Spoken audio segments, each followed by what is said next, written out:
नमस्कार, आप देख रहे हैं सिटी तहलका और मैं आपके साथ संदीप शर्मा। लाइव और सीधी तस्वीर आपको दिखा रहे हैं नेशनल हाईवे 44। और आपको बता दें कि अगर आप पानीपत से हैं तो जरूर इस खबर से वाकिफ होंगे, क्योंकि नेशनल हाईवे 44 पर जो बीबीएमबी कट जिसको कहा जाता था, यानी मैं इस तरफ आपको दिखाऊं तो ये नांगलखेड़ी और गढ़ी भी कह सकते हैं, इसको शिवा गढ़ी के नाम से भी पुकारा जाता है। और ठीक इसके सामने गढ़ी और एनएफएल के बीच एक रास्ता है जो ठेके के पास बंद कर दिया गया था नेशनल हाईवे 44 को, और इसको अंदर ही अंदर निकाला गया था, क्योंकि जो फ्लाईओवर था पूरे के पूरे हाईवे नेशनल हाईवे 44 को जो चौड़ा करने की जो है काम शुरू किया गया था, और उसको लेकर के कुछ दिक्कत यहां पर आ रही थी वाहन चालकों की वजह से।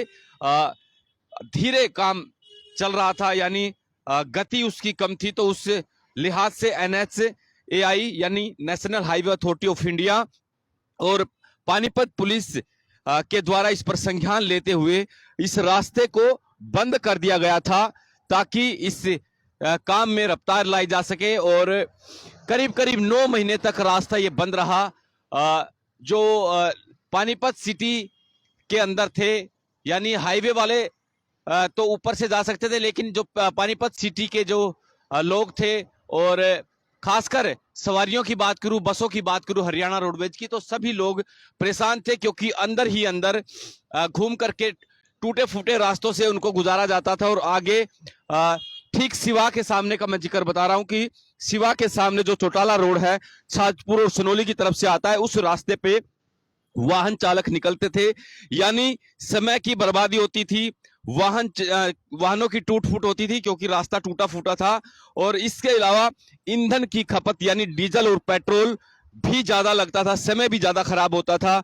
और इसके वजह से कई बार, क्योंकि रास्ता टूटा हुआ था, तंग रास्ता था, तो हादसे भी होते थे, सड़क हादसे।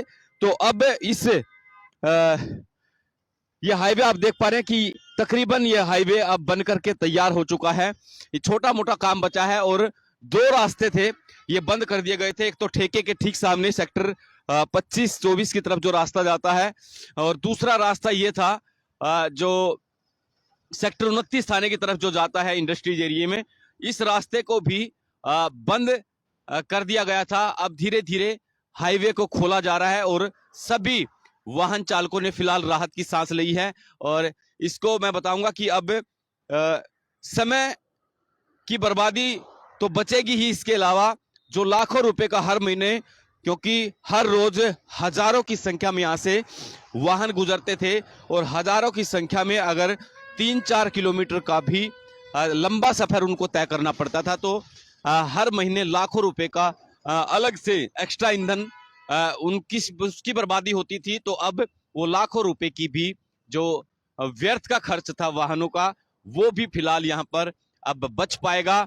और दूसरी तरफ हालांकि जो सेक्टर 29 की तरफ जो रास्ता जाता था, ये फिलहाल अभी कट बचा हुआ है, आजकल में इसको भी खोल दिया जाएगा। सभी लोगों से अपील रहेगी कि इस वीडियो को शेयर करें, और जो दर्शक हमारे पानीपत से जुड़े हैं तो उनको कहीं भी अब बच के जाने की जरूरत नहीं है। उन लोगों के लिए खबर है कि अब नेशनल हाईवे 44 जो है अब सुचारू रूप से शुरू कर दिया गया है, यानी रास्ते जो बंद किए गए थे, पत्थर जिस पे अड़ाए गए थे, उसको अब हटा दिया गया है, जो एक राहत भरी खबर है। सभी लोगों से अपील रहेगी कि इस वीडियो को शेयर करें। नमस्कार।